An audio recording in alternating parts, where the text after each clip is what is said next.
سلام سمبوسه ما یا دوزنه؟ جان قربان سمبوسه نازت شو.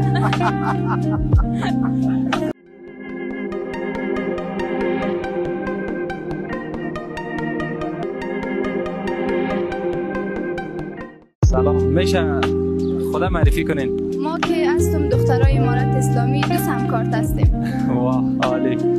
کاکا این بدرنگ هست چند است؟ بدرنگ چه بکنی دختره بدرنگ نمیخورد. اگر 10,000 برات بتم چی میکنی؟ برات دستکی میزنم. کاکا جان آیا من زیبا هستم؟ تلویزیون بدون برق روشن نمیشود. اینطور نیست. ماما چرا کج کج راه میری؟ والا دخور ترکی زیاد دادیم. سلام کاکا جان یک شعر بگو. سر کوتل هستم ماتل موتر هستم به خاطر دختر در بدر هستم. سلام، گفتنی شما با استاد جان چیست؟ جانی اگر صدای مرا میشنوی عاشق دیدارت هستم. ماما از کجا هستی؟ شب یا باز برات میگم. سلام دخترا، خانه تنها میشین چی کار میکنین؟ جرق میزنیم. آیا میدونی که اسرائیل به ایران حمله کرده؟ لالا قند به سمبوسه سفید کرده. یک بوسه یا آیفون 16؟ یک بوسه.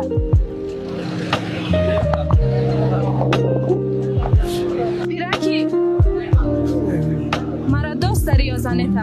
زن من دوست دارم تو را چی کم کشد. ماچ یا قفاق طالب جان؟ اینه گندگی همین ماش بدی. قبول هستم. کاکا این بدرنگ هست چند است؟ بدرنگ چه بکنی دختره بدرنگ نمیخورد.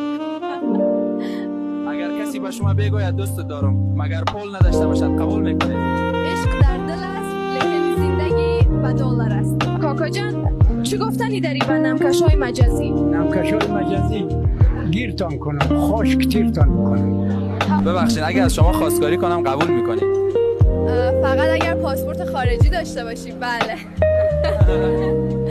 کی باید منتظر باز شدن دروازه های مکتب بمانیم؟ تا وقتی که مردم بفهمند بسته بودن اون دروازه ها بسته شدن آینده است. اگه درس خواندن جرم شده پس عدالت یعنی چی؟ عدالت یعنی همون چیزی که امروز ازش محرومیم و حق دانستن، حق پرسیدن، حق بودن. اگه یک شب پیش تو باشم چه کار میکنی با من؟ لنگ بالا سنبه میکنمت. اوه چقدر مزه بده. کاکا استاد جانی رو میشناسی؟ بله. استاد کوانتوم، دکتر، انجینیر، مامور اطفاییه و حتی فضانورد است. سلام کاکا جان، نظرتان در مورد این مملکت چیست؟ این مملکت خب بیخی گویش رفته. سلام کاکا جان یک شعر بگو. سر کوتل هستم ماتل موتر هستم به خاطر دختر در بدر هستم.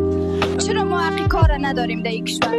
موضوعاتی که مربوطت نمیشه سوال نکن. تا چی وقت باید خاموش باشیم؟ در زندگیتان چی میخواین داشته باشین؟ کوس میخوام.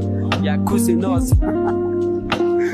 سالاست که خمارم. طالبای خرس مکتب دخترا را باز کنید بی وجدانا وگرنه همین لوله تانک را خودتان بفهمید. طالبای خر اگر مکتب دخترا را باز نکنی همین دست بیل تا بیخت کونتان میکنم. السلام علیکم. شما از کجا هستید؟ شما از کجا هستین؟ من از قندار هستم. اگر 10,000 برات بتم چی میکنی؟ شب بیا باز برات میگم. سلام، خواست شما از دولت چیست؟ یک شویر پولدر. سلام، علاقه به استاد جمشید دارین یا احسان نوری؟ استاد جانی. چرا طالبان خوش ندارن دخترها دکتر شوند؟ به خاطر که زیاد علاقه دارن دکتر مرد به خواهرشان دستاز کنن.